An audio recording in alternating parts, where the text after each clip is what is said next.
Друзья, всем привет, меня зовут Алексей, вы на канале Календарь Рыболова. Как видите, зима у нас уже закончилась. В прошлом видео было много снега, морозец был минус 10.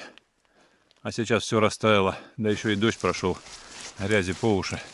Мы только зашли в лес с Карлосом, а уже устали, как будто пару раз туда и назад уже сходили.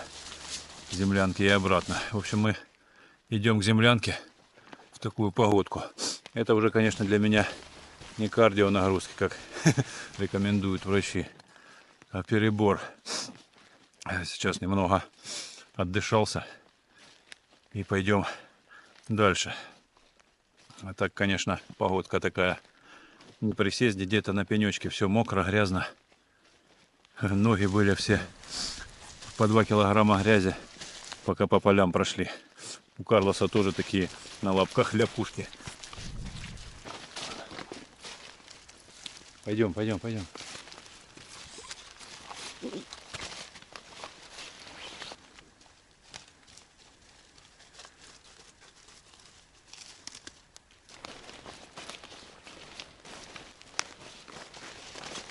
Как же много деревьев попадало.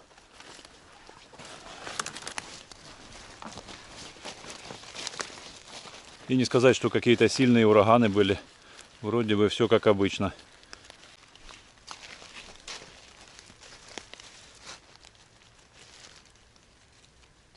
Кто-то разрыл муравейник. А следов муравьев как и не бывало. Как будто их всех съели.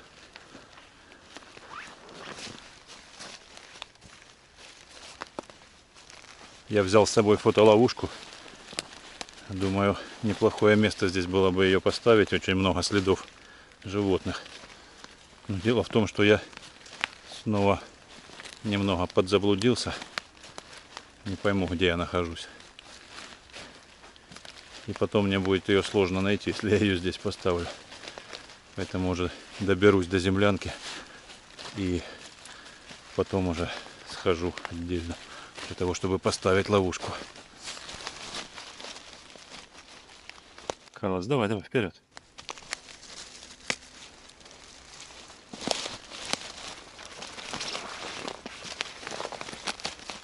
Ну все, Карлос вывел.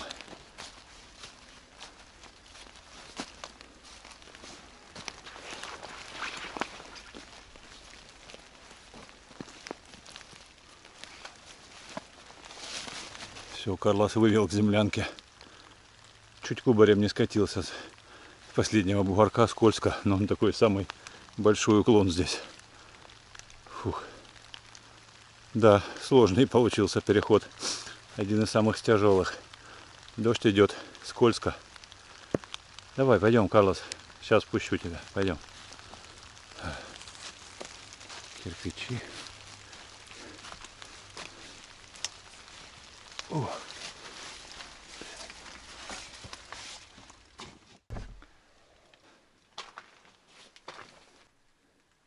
Все, давай укладывайся, укрывайся, как ты любишь. Сегодня потеплее. Сейчас печку буду топить. Да, дорога сегодня не из легких была. И не сколько из-за того, что рюкзак полный, а потому что я собираюсь с ночевкой с Карлосом. Карлос решил себе будку построить из одеяла.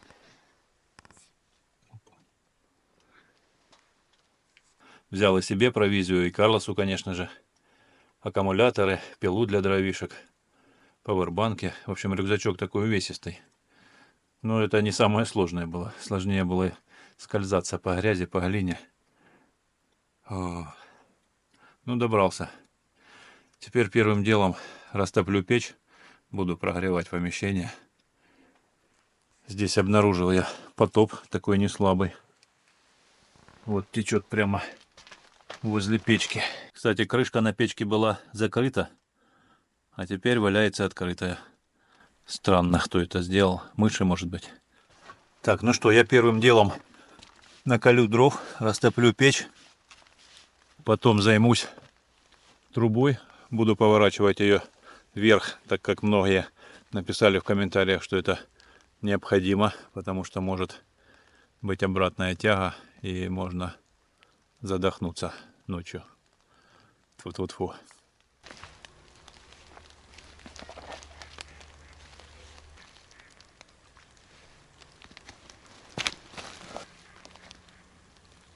Утки крякают где-то рядом. Воды немного добавилось.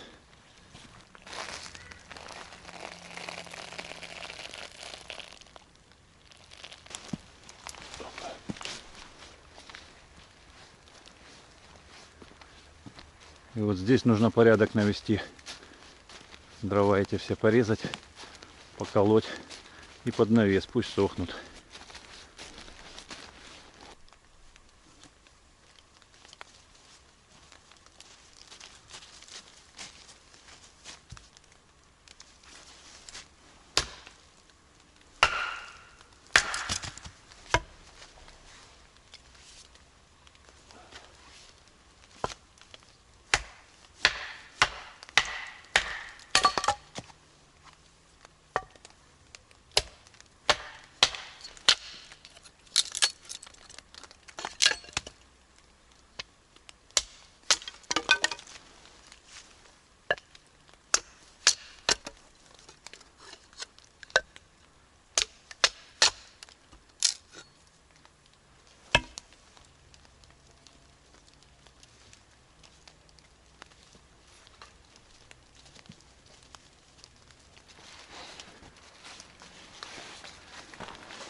Только прикрыл дверцу, и печка сразу загудела. Тяга стала хорошей, печка очень быстро прогревается.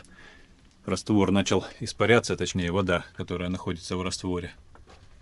Вот и в печке, в дымоходе что-то зашумело в железном.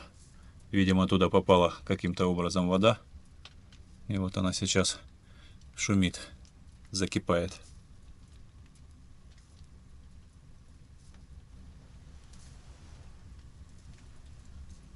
Нужно будет поубирать всю паутину и весь мусор над трубой, чтобы не воспламенилась от нагрева. Печка трещит, Карлос уже согрелся, вылез из-под одеяла. Попросился на улицу сбегать по делам. А я сейчас разберу рюкзак и пойду делать дымоход.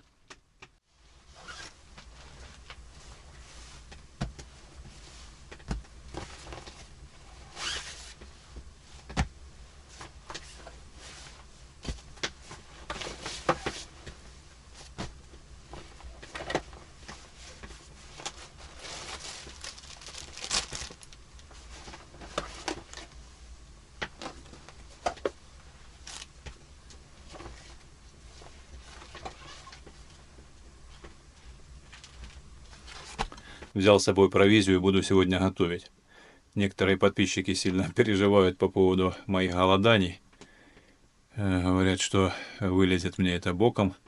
Я с этим совсем не согласен, потому что я, как минимум, это уже экспериментировал, проходил это. И если бы мне было от этого плохо, естественно, я бы не продолжал. Я вижу со своей стороны только улучшения в своем здоровье. Причем те, которые болезни врачи наши обычные не могут вылечить, кое-какими методами нетрадиционными у меня все-таки получается. Но я пока не буду об этом, потому что я пока на пути к выздоровлению. Вот, вроде как даже нашел какой-то ключик к излечению.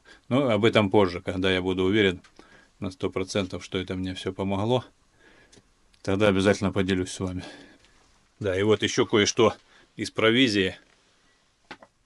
Я думаю, что никогда в жизни не догадаетесь, что это. Поставьте на паузу, напишите в комментариях, что это такое. Это из еды я взял с собой. То, что раньше в жизни с собой не взял, это просто позор джунглям. В общем, я уже скажу, что это. Это рыба. Рыбу на рыбалку никогда с собой не брал. Это примета такая рыболовная. Кто не знает, если возьмете с собой рыбу на рыбалку, и ваши коллеги это увидят, будут винить вас во всех неудачах, почему не клюет, почему дождь пошел, и во всех смертных грехах. Поэтому вот так вот, наверное, впервые я взял с собой рыбу, но я, в общем-то, на рыбалку сегодня не планирую. Это во-первых. А во-вторых, это скумбрия, рыба не речная, поэтому тоже, я думаю, не накликаю на себя никаких неудач. Шутка, конечно, но, в принципе, многие рыбаки, ну, как сказать, верят в эти вот причуды. Взял с собой градусник, уже 12 или 13 градусов. А было изначально, ну, как на улице, наверное, около 0, ну, там, может, +3, +4, не помню, сколько с утра было. Сейчас уже стало комфортно, можно раздеваться. А почему я взял именно скумбрию? Она очень полезна для здоровья. В ней очень много микроэлементов, витаминов, омега-3, омега-6. В общем, я сильно в этом не понимаю, но умные люди говорят, что очень полезная. Да еще и вкусная. Я нашел простой и достаточно полезный рецепт приготовления скумбрии, но он довольно долгий. Поэтому я сейчас сразу ее выпотрошу, порежу и поставлю на печку готовиться, потому что буду готовить ее как консерву, и где-то 2,5 часа, как минимум, она должна постоять на небольшом огне. Дальше подробности расскажу, как именно я готовил. А сейчас быстро распотрошу и порежу на куски. Пока чистил рыбу, отчекрыжил себе мочку пальца ножом. Аж не заметил, как чик, и нету.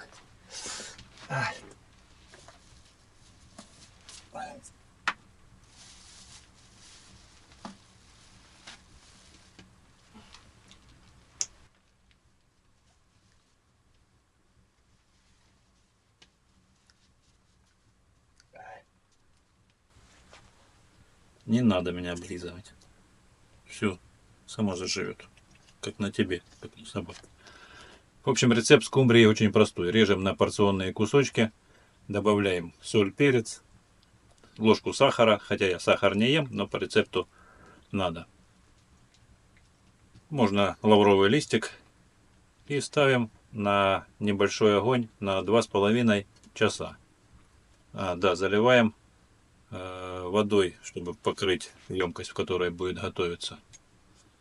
И ложку масла. Все. Вот и весь рецепт. Карлос, отстань. Ты меня сейчас съешь, кровожадный.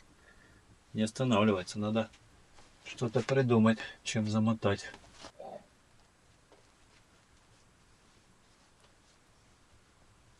Главное, срезал полностью эту мочку. Если бы хоть осталось чуть-чуть, можно было прижать, она приросла и кровь бы остановилась. А так ни в какую не хочет. Карлос, отстань, говорю.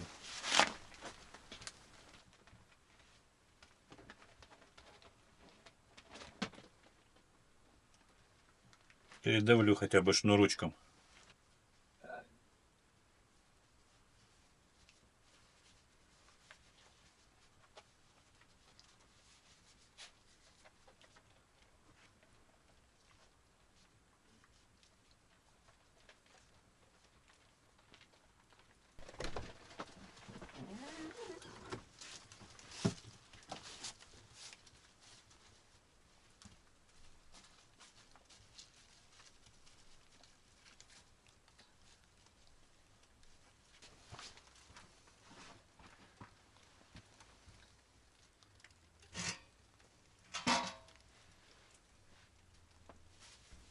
Добавил все специи, но чуть было все не испортил. Хорошо, что попробовал соль, прежде чем посолить. И это, как ни странно, оказалась лимонная кислота. Не знаю, с какой целью она у меня здесь хранится. В таком маленьком пузыречке. Подумал, что соль, но попробовал. Теперь добавлю немного масла и залью водой, чтобы полностью покрывала рыбу. Я думаю, за 2,5 часа она выкипит полностью. О, а кирпичи уже теплые. И консерва закипела. Еще 2,5 часа и можно будет ужинать.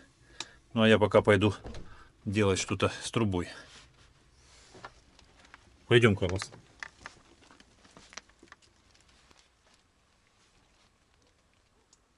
Хорошо горит, все газы выгорают, дыма нет вообще. В комментариях мне много рекомендовали, как же сделать дымоход разными способами, и простыми, и сложными. Но все сошлись в одном, что дымоход однозначно нужно повернуть вверх. В общем, я подумал, что для меня, наверное, проще всего будет сделать из вот этих остатков кирпичей. Без раствора, просто кирпич на кирпич попытаюсь положить. Надеюсь, у меня это получится, потому что раствора не вижу смысла делать. Он все равно на дожде раскиснет и сползет.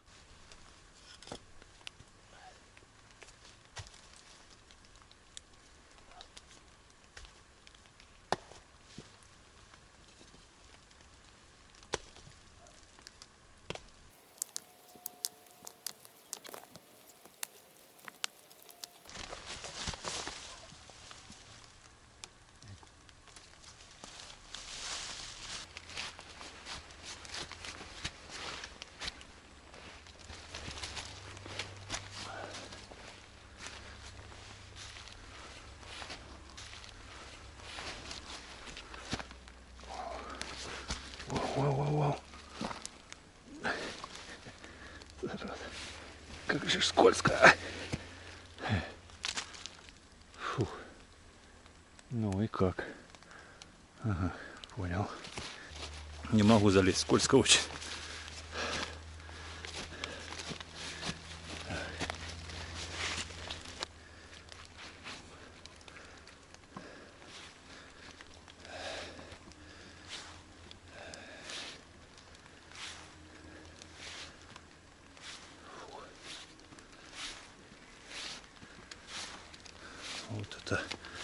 Вот это я, как его, забыл, как эта профессия называется, который балансирует на канате.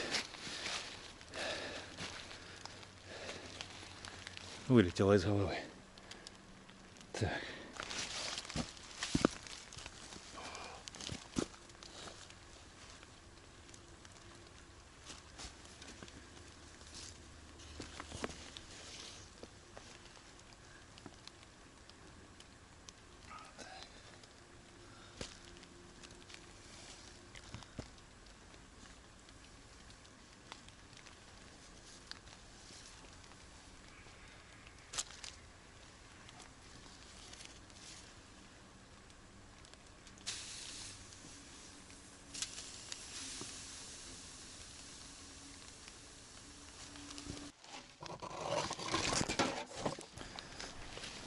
Вот блин.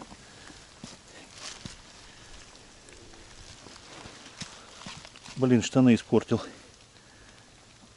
Не заметил, как прошел около трубы. И вот так вот паром, не паром, горячим газом. Хорошо, хоть не загорелся. А то было бы мне, блин. Что ж такое? Одни растраты. Палец отрезал. Штаны испортил, блин. Фух.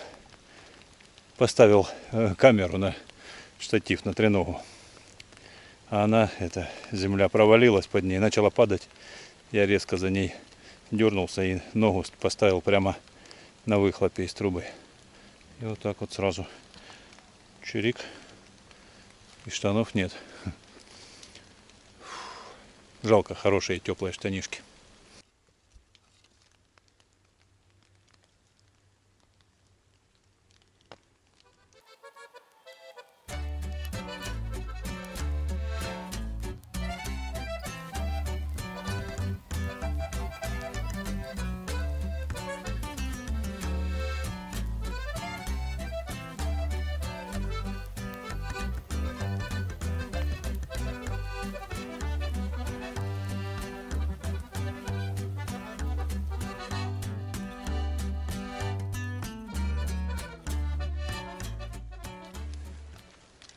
Оправдываться не буду. Такая вот ужасная конструкция получилась. Ну, думаю, от ветра она точно защитит. С больным пальцем не очень-то удобно было все это раскладывать. Вот. Ну, думаю, свою функцию выполнит.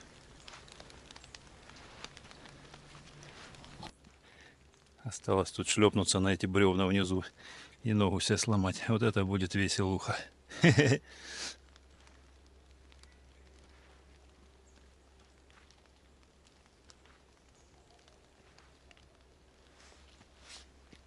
Так, все, вроде прошел. Уток ловил.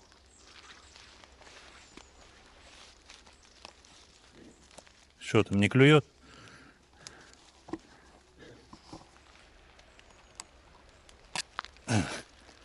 Точно уток ловил. Сколько их улетело? Не знаю, штук 200, наверное. О, круг сделали и возвращаются. Карлос шкребется. Кто там тебе откроет, кроме меня? Идем еще погуляем. На камеру, скорее всего, видно не будет. Просто огромное количество утки на воде. Сотни. Постоянные зрители знают, что я очень люблю рыбалку, но на охоту никогда не хожу. Но, видимо, в какой-то период жизни приходится корректировать свои принципы. Я все чаще начинаю задумываться о том, чтобы начать охотиться. Это не из-за того, что я стал вдруг каким-то кровожадным, а исключительно от безвыходности ситуации. Для того, чтобы хоть как-то поддерживать себя, свое здоровье в нормальной форме, нужно хорошо питаться. А в магазинах сейчас купить нормальную продукцию практически невозможно. Все антибиотиками, выращенное на всяких ГМО. В общем, сами понимаете прекрасно. Вот. Добыть нормальную пищу можно только рыбалкой и охотой. Поэтому, возможно, я буду уже изучать какие-то методы охоты. Желательно такие, чтобы побыстрее отмучилась животинка. Что там, Карлос? Карлос пришел проверять работу. Смотри, нос обпалишь себе. Я себе штаны продырявил уже. Не лазь туда. Все ему ж надо проверить. Пойдем, пойдем в дом. Пойдем. Давай, на бревнышко. Заблудился? Пойдем, говорю, пошли. Пошли домой. Пошли, пошли.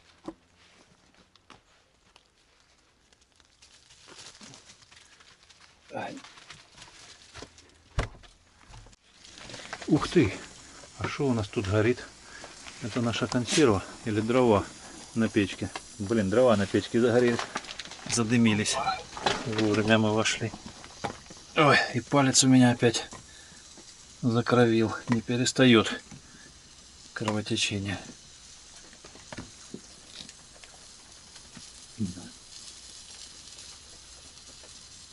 Так. А температура уже ближе к 20. 18-19. Палец перетянул, уже не чувствую его, а кровь все равно тебе идет.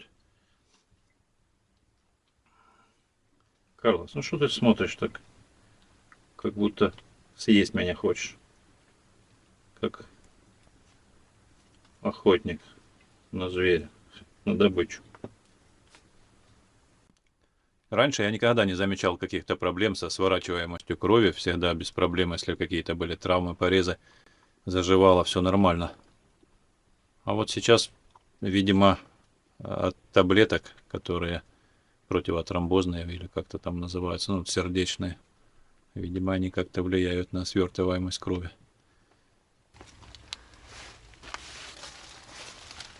Землянку проветрил. Это дровишки, которые я положил просушить на печку, начали дымить. Вовремя я зашел. А теперь нужно еще заготовить дровишек на всю ночь, чтобы не мерзнуть. Я недавно попробовал использовать отработанное масло для смазки цепи на пиле. Никому не рекомендую. Я ее еле оттер, и то не оттер. Она вся черная. У меня масло от дизеля, от бусика было. Чернючая. В общем, лучше не пожалеть какую-то копеечку, купить нормальное масло, специально сделанное для смазки цепи. Это небо и земля, оно вообще не пачкает так цепь, как отработка.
Консерва готовится, еще час осталось.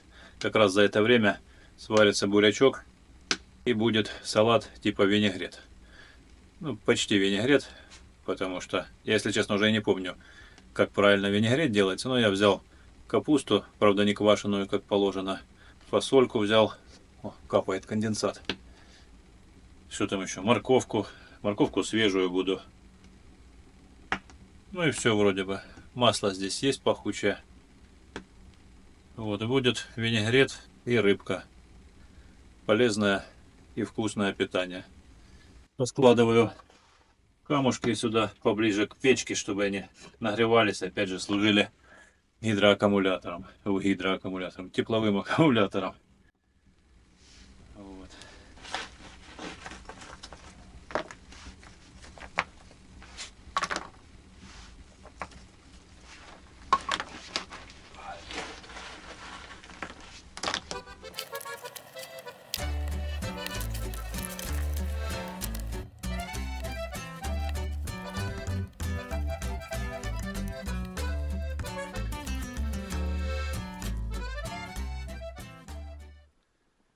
Ну что, ужин наконец-то готов. Салат типа винегрет и тушеная скумбрия. Я уже попробовал, все замечательно получилось, очень вкусно.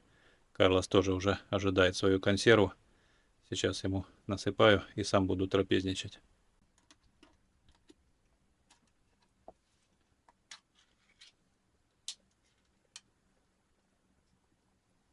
Так, не надо это облизывать, язык себе порежешь. Будешь как я, с пальцем. Кстати, кровь на моем пальце наконец-то перестала идти, а то я уже начал волноваться.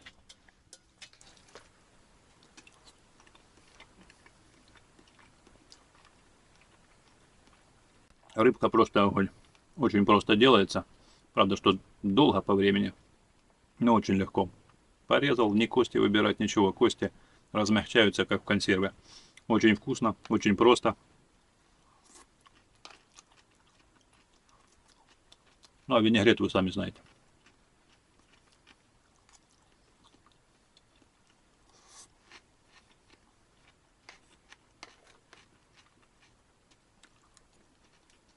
Вот это аппетит. Вроде бы продуктов всего ничего.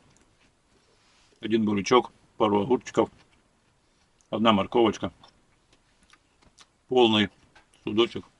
Я не знаю, я столько не съем, наверное, за 2 дня.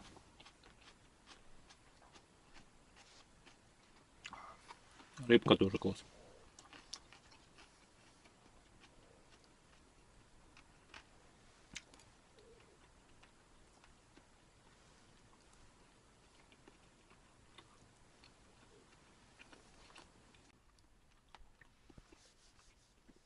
Сейчас дам тебе добавку.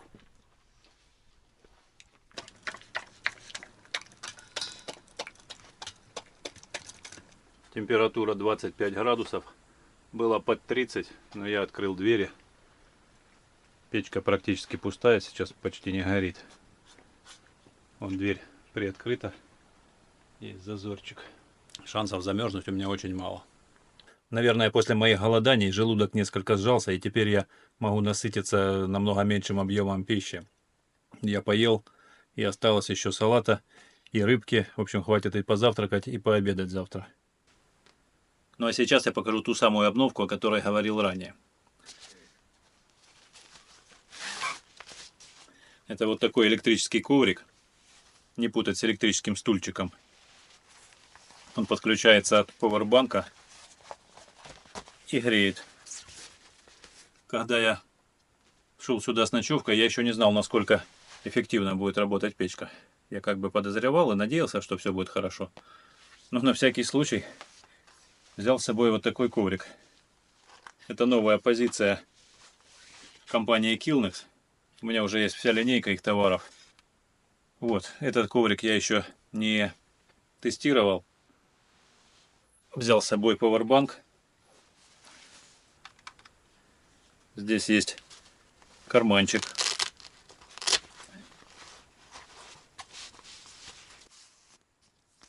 Включается коврик долгим нажатием кнопки.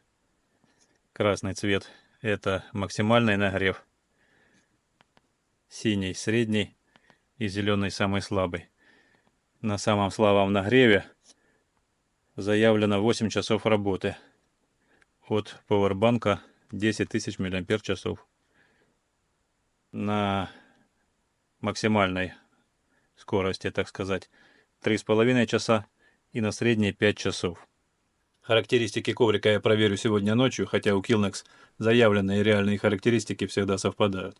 Размеры у коврика примерно 45 на 40, что вполне удобно, чтобы на него комфортно присесть. Но в моем случае более интересно положить его в спальник, чтобы когда печь прогорит, станет холодно, коврик начал греть в спальнике и там стало теплее. А еще в моем случае я лежу на глиняном уступе, практически на земле. Помещение не топилось давно. И сейчас от земли будет тянуть холодом, поэтому этот коврик будет как нельзя кстати. В общем, я буду сейчас укладываться, а утром расскажу о своих впечатлениях. Перед сном проверю, все ли в порядке с печкой, не дымит. Вот столько дровишек я оставил на ночь. Думаю, этого вполне достаточно. Сейчас выйду еще на улицу, посмотрю. С улицы все ли в порядке. Тут дождик.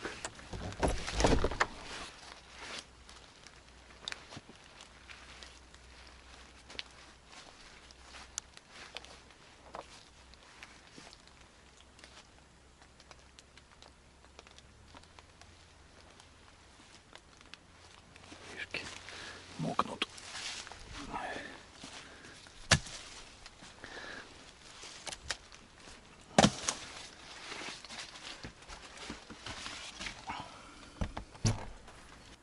Я совсем забыл, у меня же еще есть десерт.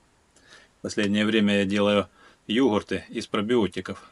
Пробиотики — это такие пилюльки, в которых содержится большое количество бактерий, которые полезны для нашего организма, для желудочно-кишечного тракта. Вот. И я беру эту таблетку, добавляю в молоко, и они при температуре около 40 градусов, 38-40, перебраживать. Но это получается не такой, как кефир. Короче, очень вкусная штука получается. И в ней много бактерий. После нее однозначно желудок у меня лично начинает работать намного лучше. Правильно переваривает, нету там ни вздутия, ни бурления. В общем, работает то, что надо. Классная штука. Вкусная. Я молоко, в принципе, люблю, и оно никогда мне, никакого дискомфорта не приносило. Я его пью без проблем. Нет у меня ни аллергии, ничего. Поэтому и вот эти йогурты делаю, в огромных количествах и ем их с большим удовольствием.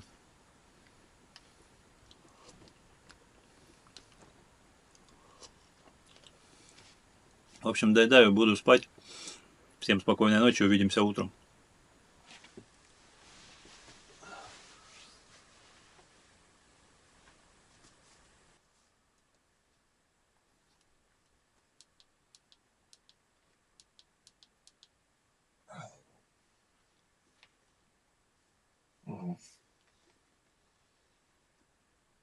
И ты проснулся. Доброе утро. Всем привет.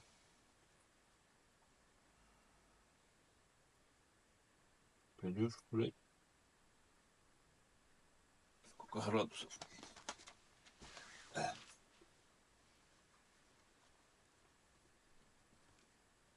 20 градусов.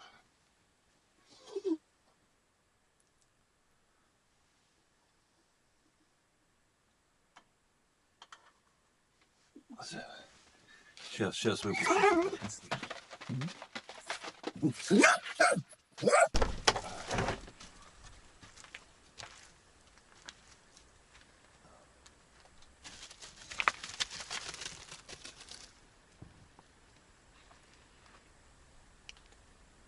Ты там не замерз? Пойдешь гулять?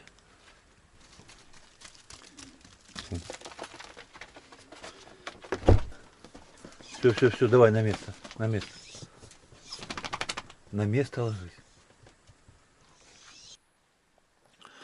Ночь прошла замечательно, я отлично выспался.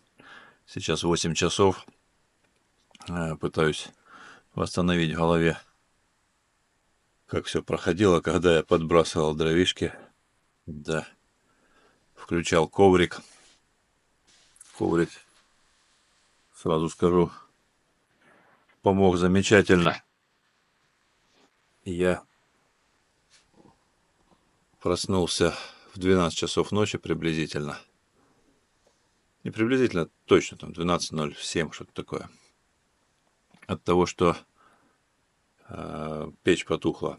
Я обычно это, как инстинктивно ощущаю, что перестала отращать, дрова перестали. И я понимаю, что нужно встать, подбросить поленца. Чего ты скулишь? Успокойся. Рано еще есть. Проснулись. Вот. На градуснике было около 30 градусов. Я вечером последнюю закладку делал около 8 часов вечера. И все такие поленца, все дубовые.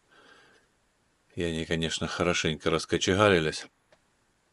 И вот стало очень жарко. Я долго не мог заснуть. Открывал двери, проветривал. И вот в 12 часов встал и подбросил дровишек. А когда вставал подкидывать дровишки, я уже понял, что меня протянуло, я ощутил боль в спине. Подбросил дрова и включил коврик. Вот, на самом маленьком режиме он греет более чем достаточно. Я даже не знаю, для чего более сильные режимы. Потому что, ну, очень тепло. Это может быть, если садиться, и ты в каких-то теплых штанах, чтобы хорошо прогорело, тогда нужно сильнее включать. Но вот на малом режиме более чем достаточно. И самое удивительное, что уже утром я встал без проблем, без боли в спине. То есть она прогрела хорошенько, как горелка отработала. И у меня все как бы вернулось не то что на уровень, когда я пришел, по ощущениям, а даже лучше стало. Так что коврик, безусловно, буду брать с собой постоянно, особенно когда здесь набегами, как бы с одной ночевкой, землянка не топленая, а вот этот уступ, он в принципе-то остывший. Это когда здесь постоянно находился. Здесь, во-первых, я начинал топить еще, когда было осенью относительно тепло. И я хорошенько протапливал. Уходил на рыбалку, дрова не экономил, подбрасывал. Здесь всегда могло быть там и 35 градусов, когда меня нету. И все бревнышки прогреваются. И в том числе и вот этот уступ глиняный тоже нагревался. Сказать точно, насколько хватает одного заряда пауэрбанка для питания коврика, будет сложно, потому что мои пауэрбанки уже долго используются, как минимум лет 5, и в таком серьезном эксплуатационном режиме. Поэтому неизвестно, сколько у них остаточная емкость. В общем, пауэрбанк полностью разрядился в 6 часов утра.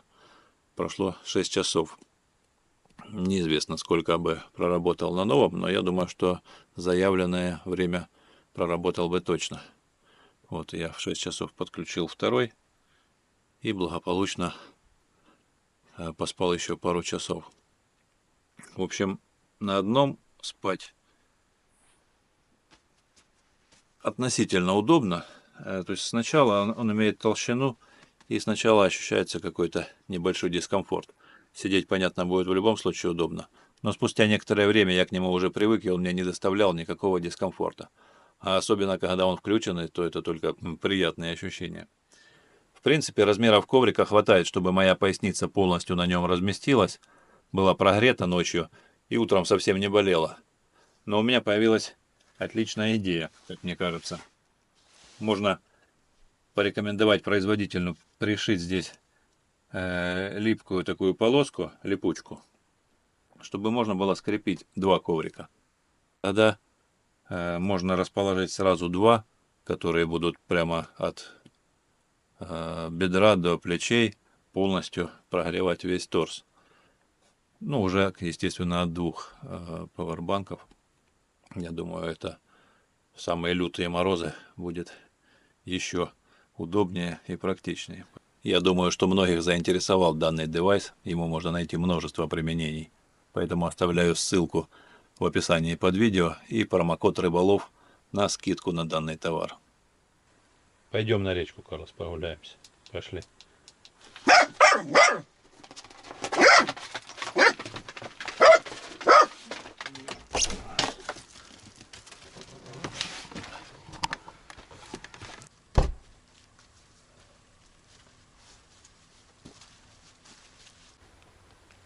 Ух ты, лебедь улетел или какая-то большая птичка, не рассмотрел.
Все, пойдем обратно, Карлос. Идем.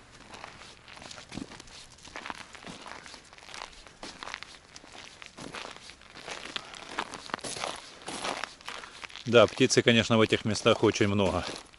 Я уже начинаю задумываться, как бы переквалифицироваться в охотники, чтобы разнообразить рацион полезного питания.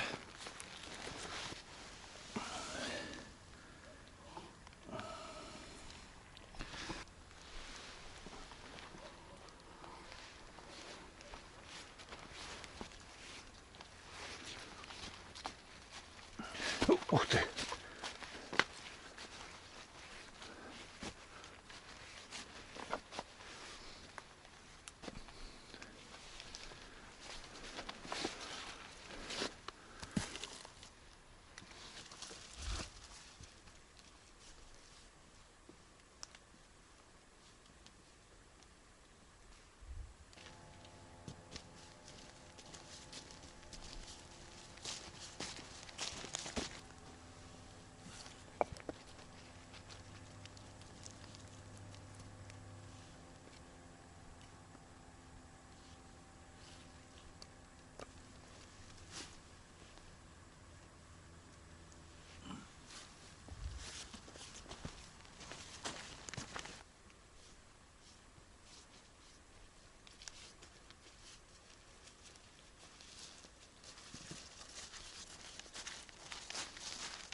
Второй аккумулятор от пилы у меня полностью заряженный.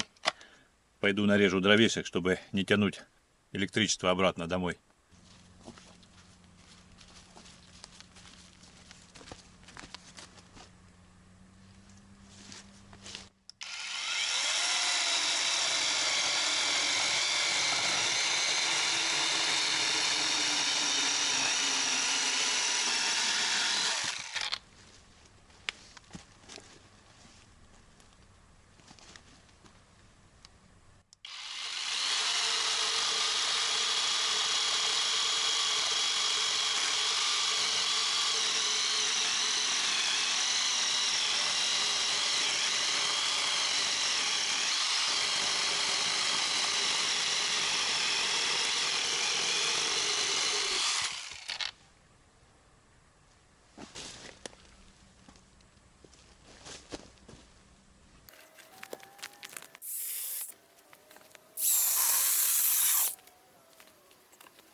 Карлос, давай слазь быстро.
Укладывайся, блин. Ты еще себе сейчас палец отрежешь.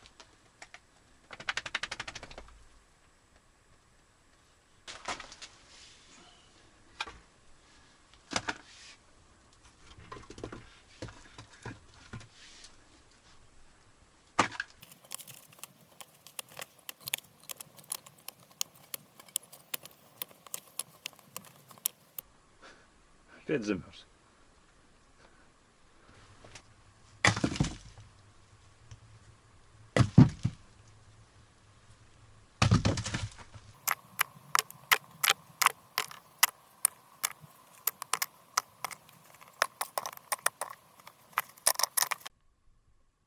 Я наколол дровишек, сложил возле печки, чтобы подсыхали на следующий раз. Сюда несколько пенечков, чтобы наколоть в очередном походе. Но электричество в аккумуляторе еще осталось. Сейчас попробую стянуть то бревнышко и порезать, насколько хватит.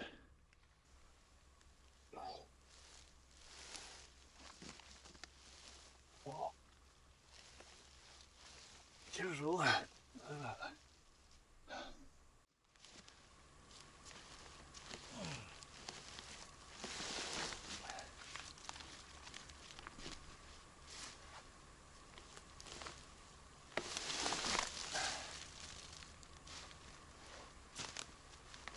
Если еще немного потяну, завалится на мою летнюю кухню и разрушит. Нужно какой-то рычаг найти и перекантовать его в сторону.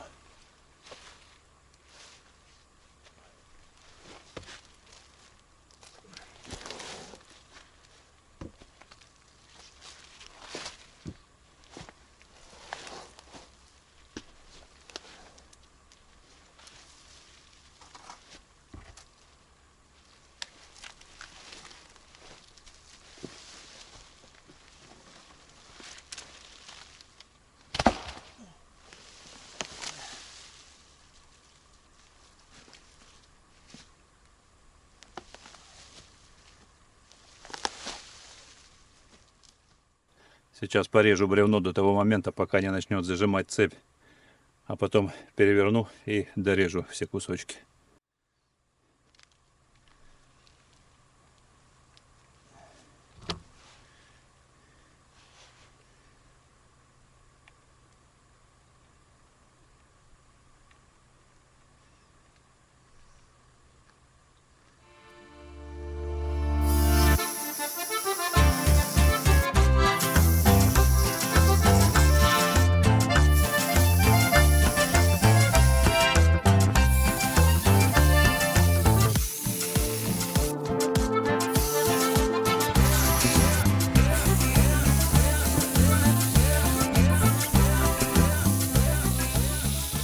Все, электричество закончилось. В следующий раз переверну, дорежу и будет хороший запас дров. Карлос, ты готов? Давай, вставай, собирайся.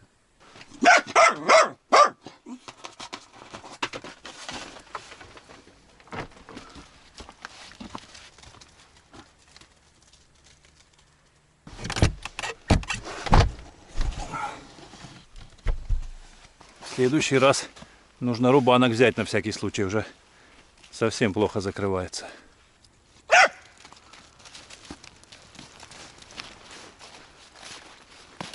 Карлос, пойдем сюда. Карлос. Так, я здесь опять не залезу. Так, вроде перебрался. Интересно, Карлос тоже по бревнышку. Ты уже здесь? Пошли.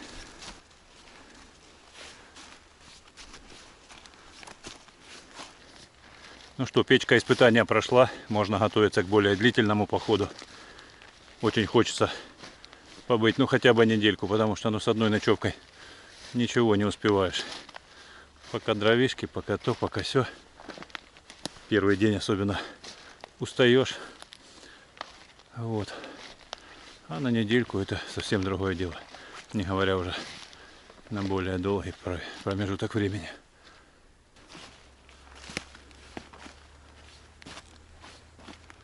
Я сейчас попытаюсь найти то место, где я высыпал соль, чтобы привлечь животных. И снова поставлю там фотоловушку. Может быть, они до сих пор туда приходят.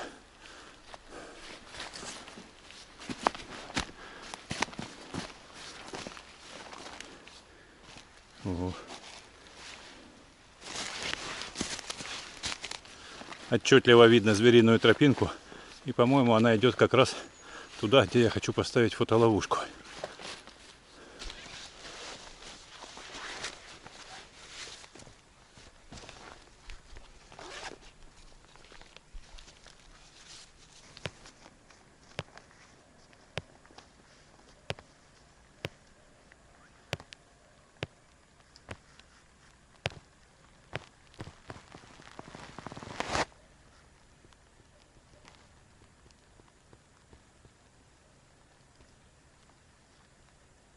Нашел такой замечательный ракурс прямо на тропинке, закрепил уже на дереве, все хорошо, включаю, она загорелась, пишет welcome, и сразу потухла. Я щелкал, клацал, больше не включилась. Батарейки новые, правда, давно я их покупал, наверное, когда-то месяц назад или больше даже чуть, но они же абсолютно новые, они не могли так саморазрядиться. В общем, очень жаль. Буду разбираться, что с фотоловушкой в этот раз не удастся поставить. Карлос, ну что, пойдем дальше? Карлоса уже не терпится домой. Он сильно переживает, что коты без него слопают ужин. Нам еще предстоит поход по горам, по лесам. А я на этом буду с вами прощаться. Всем добра, мира и здоровья.